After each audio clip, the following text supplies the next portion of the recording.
tu ban tuin chan tha chan sungoi kan pe tu boi ba min che thang cha se ko se thang cha dang la ka sa phona ha ding cha a MAC Ministry Australia na chunga kalom tu boi ba ni athar in ki chwa na pe ko na se tu zanga kan ti da te in tha sam dak ti dinga mo boi ba kan ram tan ter ko chang ti ni thang cha dang la silai Hãy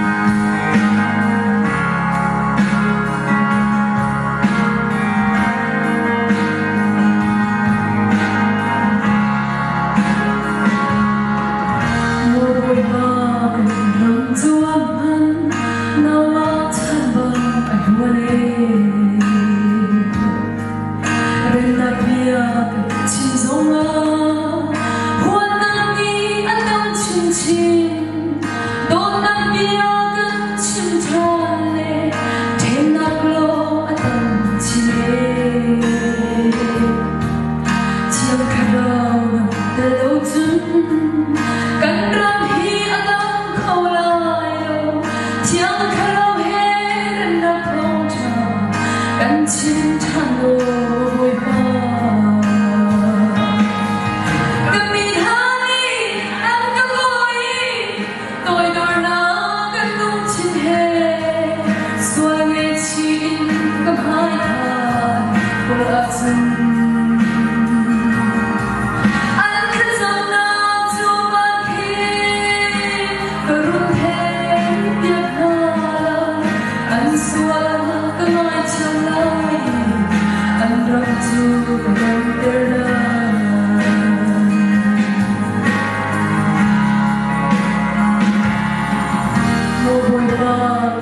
Ghiền Mì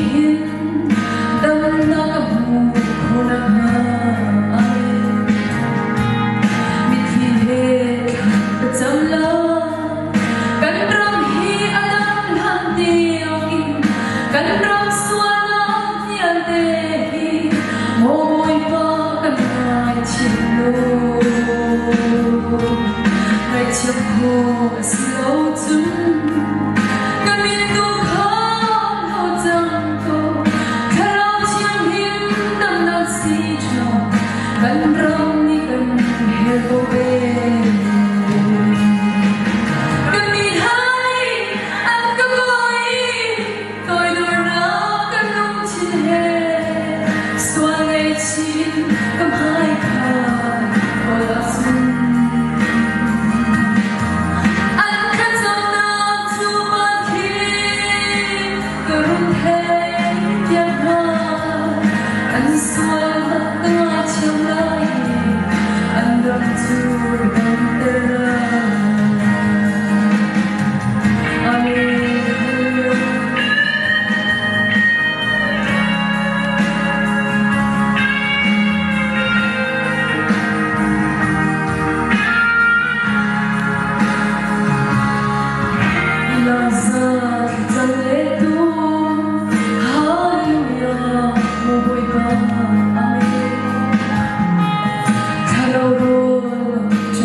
không bỏ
lỡ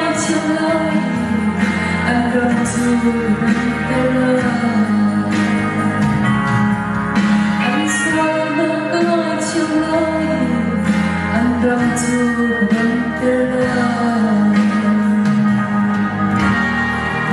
Amen. Kanti raksa bukan kecara bibir kose. Amen.